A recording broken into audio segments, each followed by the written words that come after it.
రాజ్యమేది లేదు గాని రాణిలాగా చూసుకుంటా, కోట కట్టలేను గాని కళ్ళల్లో నిన్నే దాచుకుంటా.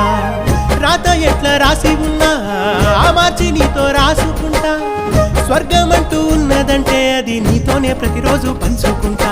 నిన్ను గన్న మీ నాన్న కన్నా అల్లారు ముద్దుగా సాదుకుంటా. నీకు కోపం వస్తే కొంత దూరం ఉంటా, నువ్వు గీత గీస్తే నేను దాటనంటా. కంట నీరు కంటి రెప్ప దాటకుండా కాటుకై కావలుంటా.